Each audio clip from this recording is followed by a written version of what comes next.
સુરતના ઉત્તરાણ વિસ્તારમાં સાઈ નજીક તાપી નદીમાં ગટરનું પાણી છોડવાનો મામલો 2019થી લોકો તંત્રને રજૂઆત કરે છે કે ગટરનું પાણી તાપીમાં છોડાય છે, છતાં આંદોલન તંત્ર કાર્યવાહી કરવામાં નિષ્ફળ રહ્યું.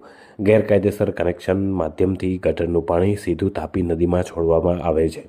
સુરત મહાનગરપાલિકાના અધિકારીઓની બેદરકારીને લઈને લોકોમાં ભારે વિરોધ છે.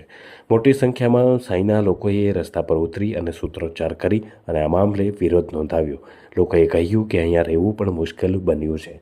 બપોર બાદ અને સાંજના સમયે અધિકારીઓ આ ફ્લડગેટનો વાલ્વ ખોલે છે, જેથી સ્ટોરેજ થયેલું ગટરનું પાણી સીધું તાપી નદીમાં જાય છે.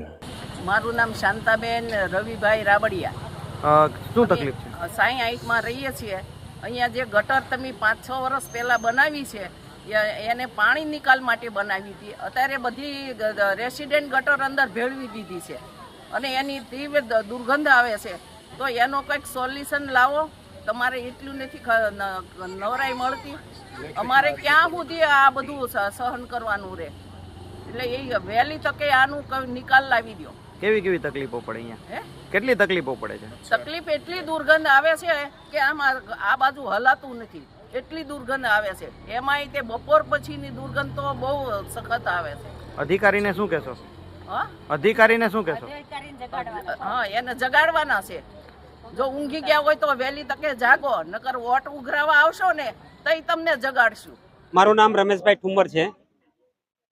Surat Uttarayan TP scheme number 73ની અંદર વરસાદી પાણી માટેની જે ગટર બનાવવામાં આવેલી છે તેની અંદર ગેરકાયદેસર રીતે શોપિંગ દુકાનો તેમજ જાહેરાત બિલ્ડિંગો તેમજ રહેવાસીઓએ ગેરકાયદેસર ગટર જોડાણ કરેલ હોવાથી તે પાણી વરસાદી પાણીની જે પાઇપલાઇન છે એની અંદર એ જોઈન્ટ કરવામાં આવેલ છે ગેરકાયદેસર રીતે, અને તે પાણી તાપી નદીની અંદર વહે છે અને લાખો લીટર પાણી દરરોજનું વહે છે અને તાપીને દૂષિત કરે છે.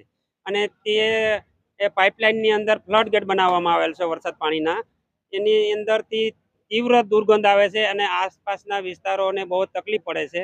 એના માટે અમે છેલ્લા 8 વર્ષથી 2019, 2023, 2026ની અંદર અમે અરજીઓ કાર્યપાલક ઇજનેર, કમિશનર અને કલેક્ટર સાહેબને આપેલી છે.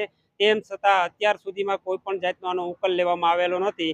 તો આ દૂષિત થતી તાપી નદીનો જે ઇન્દોર જેવી ઘટના ન બને તે માટે અમે વિનંતી કરીએ છીએ અને તીવ્ર દુર્ગંધ અને જે દૂષિત તાપી થાય છે તેને તાત્કાલિક ધોરણે દૂર કરવું જોઈએ.